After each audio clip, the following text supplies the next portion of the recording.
അവരെ കുറ്റപ്പെടുത്തുകയും അവരെ ഒറ്റപ്പെടുത്തുകയും ചെയ്തിട്ട് ഒരു വിജയം സ്നേഹത്തിന് പകരമായിട്ട് അവർ കൊടുക്കുന്ന എപ്പോഴും വേദനയും സങ്കടമൊക്കെ തന്നെ ആയിരിക്കും. അതുകൊണ്ട് തന്നെ ഒരു ഇമോഷണൽ കണക്ഷൻ ഒരിക്കലും അവർ ഇഷ്ടപ്പെടുന്നില്ല. സ്നേഹമില്ല എന്നുള്ളതല്ല ഇവിടുത്തെ പ്രശ്നം, സ്നേഹത്തെക്കുറിച്ചുള്ള കാഴ്ചപ്പാടാണ്. ഈ വീക്ക്നെസ് മനസ്സിലാക്കിയിട്ട് അവരെ ഒരു പാഠം പഠിപ്പിക്കണമെന്നായിരിക്കും. ഇദ്ദേഹത്തിൻ്റെ ഇന്നർ വൂണ്ടെല്ലാം കൂടെ ഹീൽ ചെയ്യേണ്ട ഉത്തരവാദിത്വം തനിക്കാണ് എന്ന് സ്വയം ഏറ്റെടുക്കേണ്ട കാര്യം ഒരു കാരണവശാലും വിക്ടിമിനില്ല. ഈ സ്നേഹത്തെ അവർ ഇൻ്റർപ്രറ്റ് ചെയ്യുന്നത് അൺബെയറബിൾ ഷെയിമായിട്ടാണ്. നിങ്ങൾക്ക് കമ്പാഷൻ ഉണ്ട് എന്നുള്ളത് കൊണ്ട് മറ്റുള്ളവരുടെ ഒരു ഇരയായി മാറാൻ ശ്രമിക്കരുത്. നമസ്തേ അച്ഛൻ. നമസ്തേ. ചൈതന്യ ഹീലിംഗിലേക്ക് സ്വാഗതം. ഇത് നമ്മുടെ NPD സീരീസിലെ 5ാമത്തെ വീഡിയോ ആണ്. ഈ വീഡിയോയിൽ നമ്മൾ NPD ഉള്ള ഒരാളുടെ ബിഹേവിയറിനെ കുറച്ചുകൂടെ ഡീപ്പറായിട്ട് മനസ്സിലാക്കാൻ പോവാം. അപ്പോൾ ഈ NPD ഉള്ളവർക്ക് ആ ഒരു ഡോമിനൻ്റ് നേച്ചർ വരുന്നത് അത് അവരുടെ കോൺഫിഡൻസിൽ നിന്നാണോ അതോ ഇമ്മച്യൂരിറ്റിയിൽ നിന്നാണോ? നല്ല ചോദ്യമാണ്. കഴിഞ്ഞ വീഡിയോകളിലൊക്കെ നമ്മൾ നാർസിസിസ്റ്റിക് പേഴ്സണാലിറ്റി എന്താണെന്നും വിക്റ്റിമാവുന്ന ആൾ അവരോട് എങ്ങനെ പെരുമാറണമെന്നൊക്കെയായിരുന്നു മനസ്സിലാക്കിയത്. ഈ ചോദ്യത്തിന് ഉത്തരം നമുക്ക് കിട്ടണം. നാർസിസിസ്റ്റിക് പേഴ്സണാലിറ്റിയെക്കുറിച്ച് നമുക്കറിയാം, അതെപ്പോഴും ദേഷ്യം പിടിപ്പിക്കുന്നതും മറ്റുള്ളവരെ ദേഷ്യം പിടിപ്പിക്കുന്നതും പ്രകോപിതരാകുന്നതും എന്തെങ്കിലും ഒരു ഒപ്പീനിയൻ വീട്ടിലെ ആവശ്യങ്ങൾക്ക് വല്ലതും ചോദിക്കേണ്ടി വന്നാൽ മറ്റൊരാളോട് ചോദിക്കാൻ ഇഷ്ടപ്പെടാത്തതും, ഒരു യാത്ര മറ്റോ പോകാൻ ഒരുങ്ങി എല്ലാവരും നിൽക്കുമ്പോഴത്തേക്ക് അയാൾക്ക് താല്പര്യമില്ലാത്തൊരു യാത്രയാണെങ്കിൽ എങ്ങനെയായാലും അത് താമസിപ്പിക്കും. മറ്റൊരാളുടെ സിമ്പതി കിട്ടണമെന്നുണ്ടെങ്കിൽ എന്തെങ്കിലുമൊക്കെ കാട്ടിക്കൂട്ടുക, ഇതെല്ലാം നാർസിസിസ്റ്റിക് പേഴ്സണാലിറ്റിയുടെ പ്രത്യേകതയാണ്. ഇതിനെ ഒരു സൈക്കോളജിക്കലായിട്ട് നമ്മൾ അപഗ്രഥിക്കുമ്പോഴത്തേക്ക് കുറച്ചുകൂടെ മനസ്സിലാക്കാൻ ട്രാൻസാക്ഷൻ അനാലിസിസ് എന്ന് പറയുന്ന സൈക്കോളജി ഒരു ഡിസിപ്ലിനുണ്ട്. അത് വളരെ സഹായകരമാണ്. അത് എറിക് ബേൺ എന്ന് പറയുന്ന ഒരു സൈക്കോളജിസ്റ്റ് ഡെവലപ്പ് ചെയ്തതാണ്. അതിൻ്റെ അടിസ്ഥാനത്തിൽ ഒരു മനുഷ്യന് 3 സ്റ്റേറ്റ്സ് ഉണ്ട്. ഈഗോ സ്റ്റേറ്റ്സ് എന്നാണ് വിളിക്കുന്നത്. Parent, child, adult. ഇങ്ങനെ പേരൻ്റ് എന്ന് പറയുന്നത് അച്ഛനും അമ്മ എന്ന് മാത്രമല്ല, നമുക്ക് മാതൃകൾ എവിടെ നിന്നൊക്കെ കിട്ടുമോ, നല്ലതാകാം മോശമാകും. ഈ മാതൃകളൊക്കെ എവിടെ നിന്ന് കിട്ടിയിട്ടുള്ളൂ അതിനെ ആശ്രയിച്ചാണ് പേരൻ്റ് എന്ന് പറയുന്ന ഒരു സ്റ്റേറ്റ് ഇരിക്കുന്നത്. തീർച്ചയായിട്ടും അത് അച്ഛനമ്മമാർക്ക് വലിയ റോളുണ്ട്, ടീച്ചറിന് വലിയ റോളുണ്ട്. ഗുണകരമായതും മോശമായതും എല്ലാം മാതൃകളെ നമ്മളിങ്ങനെ സ്വീകരിക്കാറുണ്ട്. നമ്മളിപ്പോൾ നമ്മുടെ സ്വഭാവം തന്നെ നോക്കിക്കഴിഞ്ഞാൽ നല്ലൊരു ഭാഗവും ശരിക്കും പറഞ്ഞാൽ പാരൻസിൽ നിന്നും ടീച്ചേഴ്സിൽ നിന്നൊക്കെ കിട്ടിയതാണ്. അപ്പോൾ അങ്ങനെ നമ്മൾ മനസ്സിലാക്കുമ്പോഴത്തേക്ക് ഈ നല്ല ഭാവങ്ങളും മോശം ഭാവങ്ങളും കുറച്ചുകൂടെ ശാസ്ത്രീയമായിട്ട് അതിനെ നമ്മൾ പറയുമ്പോഴത്തേക്ക് നർച്ചറിങ് പേരൻസും ഉണ്ട്, ക്രിട്ടിക്കൽ പേരൻസും ഉണ്ട്. നർച്ചറിങ് പേരൻസ് എപ്പോഴും യു ആർ സേഫ് എന്ന് പറഞ്ഞുകൊണ്ടിരിക്കുക. എത്ര പ്രശ്നങ്ങൾ ഉണ്ടാക്കിയാലും അല്ലെങ്കിൽ പ്രതിസന്ധികളിലൂടെ അവൻ കടന്നുപോയാലും അവനെ സേഫാണെന്നുള്ള മെസ്സേജ് അവന് കിട്ടിക്കൊണ്ടിരിക്കുന്നത്. ഞങ്ങൾ സഹായിക്കാം, നീ ഒറ്റയ്ക്കല്ല, അങ്ങനെ ആയിരിക്കും എപ്പോഴും നർച്ചറിങ് പേരൻസ് ഹെൽപ്പ് ചെയ്യുന്നത്. അതേസമയം ക്രിട്ടിക്കൽ പേരൻസ് ആണെങ്കിലോ ഇപ്പോഴും നീ ശരിയായിട്ടില്ല, നീ ഇനിയും ശരിയാകേണ്ടിയിരിക്കുന്നു എന്നുള്ള രീതിയിലോട്ട് ഒരു സ്ഥിതിയാണ് എപ്പോഴും ഈ പേരൻസിൻ്റെ ഭാഗത്തുനിന്ന് വരുന്നത്. ഇത് തീർച്ചയായിട്ടും ഈ പാരൻ്റ് എന്ന് പറയുന്ന സ്റ്റേറ്റ് ഇൻറ്റേർണലൈസ് ചെയ്യും. അപ്പോൾ ഒരു നാർസിസിസ്റ്റിക് പേഴ്സണാലിറ്റിയെ സംബന്ധിച്ചിടത്തോളം ഡൊമിനൻ്റ് ആകുന്നത് ഈ ക്രിട്ടിക്കൽ പേരൻ്റാണ്.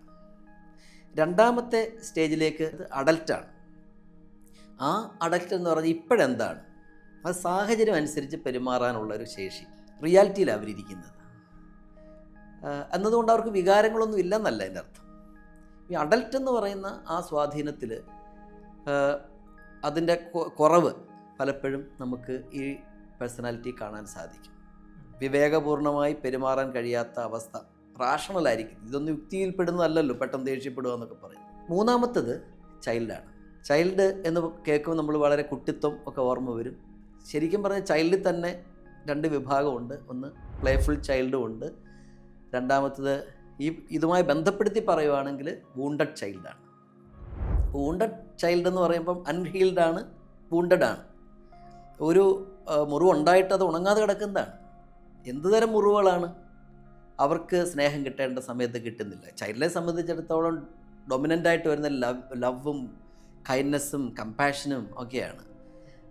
അത്തരം വൈകാരിക തലത്തിൽ അത് സാറ്റിസ്ഫൈ ചെയ്യപ്പെടാതെ പോയ കുട്ടിയെ സംബന്ധിച്ചിടത്തോളം അതെല്ലാം ഇങ്ങനെ വേദനയായിട്ട് സങ്കടമായിട്ട് ഉള്ളിൽ ഒതുങ്ങുന്ന കുട്ടിയാണ്. ഒപ്പം മറ്റുള്ളവരാൽ അവഗണിക്കപ്പെട്ടതും പീഡിപ്പിക്കപ്പെട്ടതുമായ സാഹചര്യങ്ങളെല്ലാം ഹൃദയത്തിൽ മുറിവുകളുണ്ടാക്കുകയാണ്. അതൊന്നും സുഖപ്പെടുന്നില്ല. അങ്ങനെ വളർന്നു വരുന്ന ഒരു കുട്ടിയെ സംബന്ധിച്ചിടത്തോളവും അവർ നാർസിസിസ്റ്റായിട്ട് മാറാനുള്ള സാധ്യതയുണ്ട്. അപ്പോൾ അഡൽട്ട് അത്ര വ്യക്തമല്ല. പേരൻ്റ് ഈ പറഞ്ഞ ക്രിട്ടിക്കൽ പേരൻ്റാണ്. ചൈൽഡിനെ സംബന്ധിച്ചിടത്തോളം വൂണ്ടഡാണ്, അൺഹീൽഡാണ്. ഇനി നമ്മൾ ഒരു നല്ല പേഴ്സണാലിറ്റി എടുത്ത് നോക്കുക.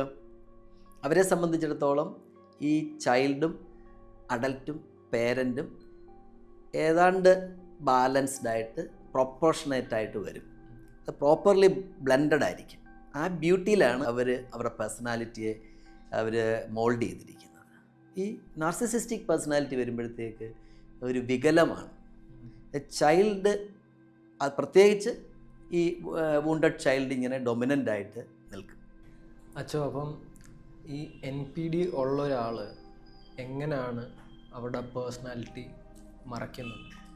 NPD ഉള്ള ഒരാളെ നമ്മൾ നിരീക്ഷിക്കുകയാണെങ്കിൽ അവർക്ക് ഒറ്റപ്പെടുത്തലും കുറ്റപ്പെടുത്തലും എല്ലാം സ്വീകരിച്ചിരിക്കുന്ന ആളാണ്. വൂണ്ടഡ് ആയിട്ടൊരാളാണ്. പക്ഷെ അത് അവർക്ക് പുറത്ത് കാണിക്കാൻ പറ്റത്തില്ല. അത് അവർക്ക് ഹൈഡ് ചെയ്യേണ്ടതായിട്ടുണ്ട്. അപ്പോൾ അവർ അവരുടെ ശരിയായ സ്വഭാവം പുറത്തു വന്നു കഴിഞ്ഞാൽ തന്നെ മനസ്സിലാക്കും എന്നുള്ളത് കൊണ്ട് അവർ മറ്റുള്ളവരുടെ മേൽ ഡൊമിനൻ്റായിട്ട് അവരുടെ മേൽ കൺട്രോൾ കൊണ്ടുവരുത്താനും അവരുടെ ഈ പ്രതിസന്ധിയെ അതിലൂടെ അതിജീവിക്കാനും ശ്രമിക്കും. അവരെ സ്നേഹിക്കുന്നവരാണെങ്കിൽ പോലും അവരുടെ പുറത്ത് അവർ കൺട്രോള് കൊണ്ടുവരാൻ. അതാണ്. അപ്പോൾ ഒരു സ്നേഹത്തിന് പകരമായിട്ട് അവർ കൊടുക്കുന്ന എപ്പോഴും വേദനയും സങ്കടമൊക്കെ തന്നെ ആയിരിക്കും. അതാണ് നമ്മൾ നേരത്തെ പറഞ്ഞ ക്രിട്ടിക്കൽ പേരൻ്റ് എന്ന് പറയുന്നത്. ഇങ്ങനെയായിരിക്കും വരുന്നത്. അതുകൊണ്ട് തന്നെ ഒരു ഇമോഷണൽ കണക്ഷൻ ഒരിക്കലും അവർ ഇഷ്ടപ്പെടത്തില്ല. ഇമോഷണലായിട്ട് വൾണറബിലിറ്റി ഫേസ് ചെയ്യേണ്ട ഒരു സാഹചര്യം വന്നാലും അവർ അതിനെ ഈ രീതിയിലായിരിക്കും ഫേസ് ചെയ്യുന്നത്.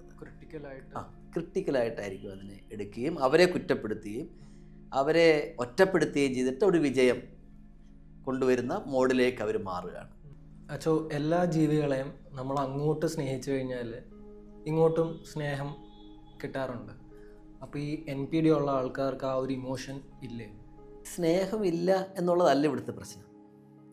സ്നേഹത്തെക്കുറിച്ചുള്ള കാഴ്ചപ്പാടാണ്. You must be perfect to be loved. ഇതാണ് അവരുടെ മനസ്സിലിരിക്കുന്നത്. അതുകൊണ്ട് വീക്ക്നെസ് ഉള്ള ഒരു സ്വഭാവത്തെ അവർക്ക് അക്സെപ്റ്റ് ചെയ്യാൻ പറ്റത്തില്ല. ഈ ആ ഒരു പെർഫെക്ഷനിലോട്ട് അവർ മനസ്സ് പോവുകയാണ്. അങ്ങനെ വരുമ്പോഴത്തേക്ക് അവരുടെ ഉള്ളിലൊരു ക്രിട്ടിക്കുണ്ട്.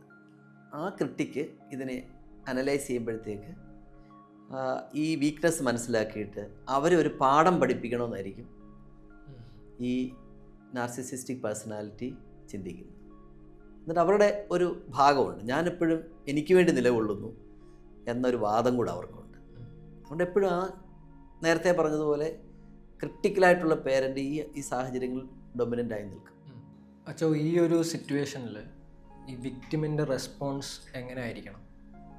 ട്രാൻസാക്ഷൻ അനാലിസിസിൻ്റെ പോയിൻ്റ് ഓഫ് വ്യൂവിൽ നമ്മൾ പറയുകയാണെങ്കിൽ അതിൻ്റെ പേരൻറ്റ്, ചൈൽഡ്, അഡൽട്ട് എന്ന് പറയുന്ന ആ സ്റ്റേറ്റ്സിലെ അഡൽട്ട് എന്ന് പറയുന്നതിന് കുറച്ചുകൂടെ പ്രാധാന്യം കൊടുക്കുക. അഡൽട്ട് എന്താണ്? സാഹചര്യം അനുസരിച്ച് പെരുമാറുക എന്നുള്ളതാണ്. ഇപ്പോൾ ഉദാഹരണമായിട്ട് ഇങ്ങോട്ട് അയാൾ ചൂടാവുകയോ ഒക്കെ ചെയ്യുന്ന സമയത്ത് അതേ നാണയത്തിൽ നമ്മൾ തിരിച്ചു പ്രതികരിക്കാതെ അതിനോട് വളരെ കാമായിട്ട് മനസ്സിനെ ശാന്തമാക്കിക്കൊണ്ട് ഇപ്പം നമുക്ക് സംസാരിക്കേണ്ട, പിന്നീടാകാം എന്ന രീതിയിൽ അവിടെ നിന്ന് മാറിപ്പോവുക എന്നുള്ളതാണ്. എന്തായാലും അവർ മനസ്സിലാക്കേണ്ട ഒരു കാര്യം, ഇത് വിക്ടിമിൻ്റെ കുഴപ്പം കൊണ്ടല്ല ഇത് സംഭവിച്ചിരിക്കുന്നത്. നാർസിസിസ്റ്റിക് പേഴ്സണാലിറ്റിയുടെ ഒരു ഭയമാണ് ഇതിൻ്റെ പിന്നിലുള്ളത്. ആ തിരിച്ചറിവ് നമുക്കുണ്ടാകണം, ഈ വിക്ടിമിനുണ്ടാകണം. അതേസമയം ഈ ഇദ്ദേഹത്തിൻ്റെ ഇന്നർ വൂണ്ടെല്ലാം കൂടെ ഹീൽ ചെയ്യേണ്ട ഉത്തരവാദിത്വം തനിക്കാണ് എന്ന് സ്വയം ഏറ്റെടുക്കേണ്ട കാര്യം ഒരു കാരണവശാലും വിക്ടിമിനില്ല. അത് ഏറ്റെടുക്കരുത്. പകരം നിങ്ങൾ സുരക്ഷിതരായിരിക്കുക. നിങ്ങളെ എപ്പോഴും ഓർമ്മിപ്പിച്ചുകൊണ്ടിരിക്കുക നിങ്ങൾ സുരക്ഷിതരാണ്. ആ ഒരു ആശയമായിരിക്കും എപ്പോഴും അവരെ കാമാക്കാൻ സഹായിക്കുന്നത്. ഒപ്പം ഈ നാർസിസിസ്റ്റിനോട് പെരുമാറുമ്പോഴെല്ലാം അയാളെ ഹ്യൂമിലിയേറ്റ് ചെയ്യാതെ അതേസമയം ഒരു സേഫായിട്ടുള്ള ഒരു ഇൻട്രാക്ഷൻ കീപ്പ് ചെയ്ത് മുന്നോട്ട് പോവുക. അച്ഛോ, അപ്പോൾ നമ്മൾ അവരോട് കമ്പാഷൻ കാണിക്കേണ്ട എന്നാണ്, അവരെ ഹീൽ ചെയ്യാൻ ശ്രമിക്കേണ്ട എന്നാണ്? ശരിക്കും പറഞ്ഞാൽ എല്ലാ ഹീലിംഗും നടക്കുന്നത് സ്നേഹത്തിലാണ്. അൺകണ്ടീഷണൽ ലവാണ് ഹീലിങ്ങിൻ്റെ അടിസ്ഥാനം തന്നെ. പക്ഷേ ഇവിടുത്തെ പ്രശ്നം ഈ സ്നേഹത്തെ ഇൻ്റർപ്രറ്റ് ചെയ്യുന്നത് അത് ഒരു അൺബെയറബിൾ ഷെയിമായിട്ടാണ്. അതാണ് ഇവിടുത്തെ പ്രശ്നം. അതുകൊണ്ട് ഈ സ്നേഹം തിരിച്ച് പ്രകടിപ്പിക്കുകയാണെങ്കിൽ അവരുടെ ഉള്ളിൽ തുറക്കപ്പെടുകയും അതിലൂടെ തൻ്റെ വീക്ക്നെസ് മറ്റുള്ള ആൾ മനസ്സിലാക്കുകയും ചെയ്യുന്നുള്ള ഭയമാണ് ഇവർക്ക്. ഒരൊറ്റത്ത് ഷെയിം, മറ്റൊരിടത്ത് ഭയം. ഇത് വളരെ ശക്തമാണ്. അതുകൊണ്ട് നമുക്കറിയാം, കുഞ്ഞുങ്ങളുടെയൊക്കെ കാലൊക്കെ മുറിഞ്ഞു കഴിയുമ്പോൾ ഹോസ്പിറ്റലിൽ കൊണ്ടുപോയാൽ കുഞ്ഞ് മനസ്സിലാക്കുന്നത് അതിനകത്ത് മുറിവൊക്കെ വെക്കുമ്പോൾ തന്നെ വേദനിപ്പിക്കുകയാണ്. അതുകൊണ്ട് അവന് വലിയ കരയാനും അല്ലെങ്കിൽ അതിന് ഈ മുറിവ് വെക്കാൻ അനുവദിക്കാതിരിക്കുകയും ചെയ്യും. അവന് തട്ടി മാറ്റി ഉള്ളിലോട്ട് കാല് വലിക്കും. അതേപോലെയാണ് ഇവിടെയും സ്നേഹം എന്ന് പറയുന്നൊരു മെഡിസിൻ ആയിരിക്കെ അവരതിനെ മനസ്സിലാക്കുന്നത് അവർക്ക് അവരുടെ ഈഗോയ്ക്ക് ഒരു വിഷമായിട്ടാണ്. ഇതാണ് അവിടുത്തെ പ്രതിസന്ധി എന്ന് പറയുന്നത്. അതുകൊണ്ട് നിങ്ങൾക്ക് കമ്പാഷൻ ഉണ്ട് എന്നുള്ളത് കൊണ്ട് മറ്റുള്ളവരുടെ ഒരു ഇരയായി മാറാൻ നിങ്ങൾ ശ്രമിക്കരുത്. അവരുടെ അബ്യൂസിന് നിന്നു കൊടുക്കരുത്. വളരെ ശരിയാണ്. അവരെ മനസ്സിലാക്കുക, അവരെ മനസ്സിലാക്കുന്നതിലൂടെ അവരെ സഹായിക്കുക. നിങ്ങൾ സുരക്ഷിതരായിരിക്കുക. So real love sometimes means distance, silence, boundaries. Thank you അച്ചോ, ഈ ഒരു ഇൻഫർമേഷൻ ഞങ്ങളായിട്ട് ഷെയർ ചെയ്തതിന്. ഇങ്ങനെ പ്രശ്നങ്ങൾ അനുഭവിക്കുന്ന ഒരു വ്യക്തിയാണെങ്കിൽ അവരെ അച്ഛനെങ്ങനെ സഹായിക്കാൻ പറ്റും? നാർസിസിസ്റ്റിക് പേഴ്സണാലിറ്റി എന്നുള്ളത് കൊണ്ട് ഒരു ഭീകരജീവിയൊന്നുമല്ല. നമുക്ക് അവരോട് സ്നേഹവും കാരുണ്യവും ഒക്കെ നിലനിർത്തേണ്ടതുണ്ട്. ഒപ്പം അവർക്ക് കൊടുക്കേണ്ട സപ്പോർട്ടും നമുക്ക് കൊടുക്കണം. ഇതിൻ്റെ വിക്ടിമാവുന്ന ആൾക്കാർക്ക് എപ്പോഴും നമ്മളെ വിളിക്കാം. നമ്മുടെ ക്ലിനിക്ക് അവർക്ക് പ്രയോജനപ്പെടുത്താം. നമ്മുടെ ക്ലിനിക്കിൻ്റെ വാതിൽ അവർക്കായിട്ട് എപ്പോഴും തുറന്നിരിക്കും. മറ്റ് സഹായങ്ങൾ, ഹീലിംഗ്, ഡിസ്റ്റൻറ്റ് ഹീലിംഗ്, ഇതെല്ലാം നമുക്ക് നൽകാൻ സാധിക്കും. അങ്ങനെ വളരെ പീസ്ഫുള്ളായിട്ട്, കാമായിട്ട്, പിന്നെ വിക്ടിമായിട്ടുള്ള ആൾക്കാർ ജീവിതത്തിൻ്റെ നല്ല ലക്ഷ്യങ്ങൾ മുന്നിൽ നിർത്തിക്കൊണ്ട് ജീവിതം ക്രമപ്പെടുത്തുക. എല്ലാ ഭാവങ്ങളും നേരുന്നു. എല്ലാവരും ആരോഗ്യത്തോടെ ഇരിക്കട്ടെ. ഈ വീഡിയോ നിങ്ങൾക്ക് യൂസ്ഫുൾ ആയിരുന്നു എന്ന് ഞാൻ വിചാരിക്കുന്നു. നിങ്ങളുടെ അഭിപ്രായങ്ങളും സംശയങ്ങളും താഴെ കമൻറ്റ് ബോക്സിൽ രേഖപ്പെടുത്തുക. നിങ്ങൾക്ക് നിങ്ങളുടെ ഫാമിലിയിലോ ഫ്രണ്ട്സിൻ്റെ ഇടയിലോ ഇങ്ങനെ സഫർ ചെയ്യുന്ന ഒരാളെ പരിചയം ഉണ്ടെങ്കിൽ അവരിലോട്ട് ഈ വീഡിയോ എത്തിക്കുക. തുടർന്ന് ഇതുപോലുള്ള വീഡിയോകൾക്കായി ചാനൽ സബ്സ്ക്രൈബ് ചെയ്യുക. നമസ്തേ.